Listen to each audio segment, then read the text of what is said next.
Hey, everybody. Welcome to another episode of Five Questions with Paulist Fathers. I'm Mike Hayes, and joining me from the great city of Chicago, she's the president of the parish council out at Old St. Mary's in Chicago. It's Joice Pharris. Joice, how are you today? I'm doing well. Thank you, Mike, for having me. No problem. Hey, let's get right into it with question one. What's the vibe like in Chicago these days with the rise in the Delta variant around the country? What's going on there? Yeah, I'm very proud of Chicagoans. Everybody, I would say the majority of the people are really mindful of taking care of themselves and taking care of others.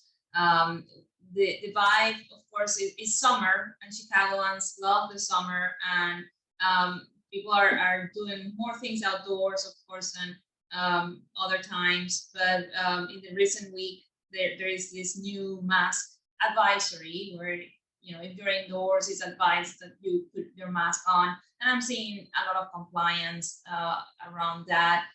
People are still enjoying. We had Lollapalooza this past weekend, and the requirement was that they had to show proof of vaccination or a negative test. So still people doing things and adapting to this world we live in. Yeah, exactly. It's one of the great cities in the country, one of my favorites too. So I'm glad you're doing well. Question two: you're the president of the parish council at the Paulist Parish there, Old St. Mary's, but it's somewhat distance from your home. So what's one reason that Old St. Mary's is worth the commute for you? Yeah, I live about 5 miles away from Old St. Mary's now, and I feel at home at Old St. Mary's, and I would say maybe the key reason for that is the Paulist Fathers. But it's a place where I can be myself, where I have grown personally, where I've met people. We have the hospitality after Mass, which we had to stop after COVID started. But that allowed me to, instead of like most Catholics, you take your communion and you're out the door before the communion song ends. Here we stayed. We had a cup of coffee and a cookie and mingled and talked and met new people. And I absolutely love that because that's how we're meant to be a community, and I feel I'm part of that community there. Cool. Question three: you've survived cancer. You've been pretty outspoken about overcoming mental illness and supporting people with mental illnesses. What's one way that you'd recommend to others to be able to care for those who have mental health diagnoses? Yes, I would recommend that if you are a caregiver to somebody with mental illness, first, and it's easier said than done, first take care of yourself. And it's the concept of, if you're in a plane, we are taught to put on your mask before you help others. And you need to be strong, otherwise you may end up sick as well, depending on how close you are to the situation, and it doesn't do good to anybody. Um, recently the world was stunned by Simone Biles pulling out of the Olympics for a week to take care of herself. And many people yet don't understand that, but it is absolutely fundamental that you take care of yourself, that you protect yourself or treat your own mental illness before helping others that may be sicker than you, may need your help. If you are resilient yourself, you'll be able to have that empathy to lend a helping hand to those who need you.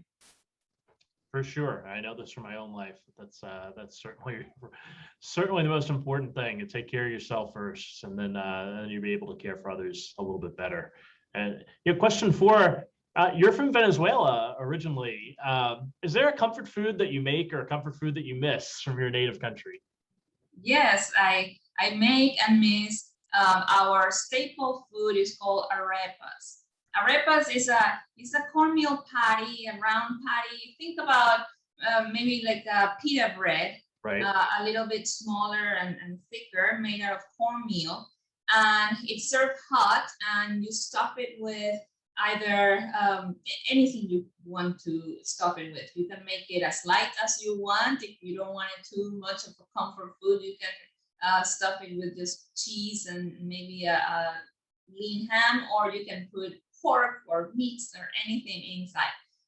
So I miss that a lot, but I also make it at home. There are restaurants here that also serve it, so that's what I enjoy about my food. Yeah, the Salvadorans have something similar called a pupusa, right? Yes, yes, they're in the same vein. Yes. Yeah. I tried to make it one. I've been to El Salvador a couple of times. I tried to make it once myself. I've decided to leave it to the experts. And so finally, question 5, in a post-COVID world, what's one thing that you do as a spiritual practice now that you didn't do before? Yeah, I love this question. In 2020, in August 2020, my father got sick with COVID, and he's elderly. He was 78 at the time, and we were, of course, very worried about him. The good news is he made it fine. He's very healthy now. Yes. And the whole family came together in prayer for my dad. And after that, my cousin, her name is Lisbeth, told me, hey, why don't we pray the rosary together as a family this coming Sunday to give thanks that your dad is out of the hospital and he's safe. And I said, yeah, let's start that. And, the pandemic brought technology like Zoom, and even our elderly family members know how to use Zoom. So we said, okay, let's do a rosary over Zoom. That started one weekend. Then we said, okay, let's continue next weekend. And now it's continued for all these months. We started back then, and we continue every Sunday.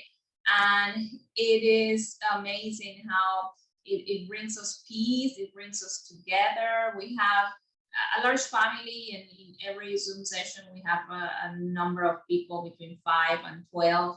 Those who cannot make it that weekend, they send their intentions, and we pray for each other. We listen to each other's burdens, and it's just a way to start the week refreshed, to pray to Mary together, to listen to what is burdening each one of us.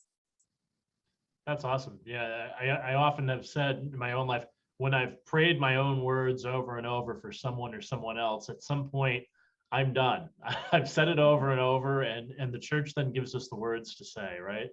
And usually the words, those repetitive words of the rosary, that kind of bring us some peace and allow God just to take our burdens with our prayers as well. So thanks for doing that. That's really a great practice to share with others.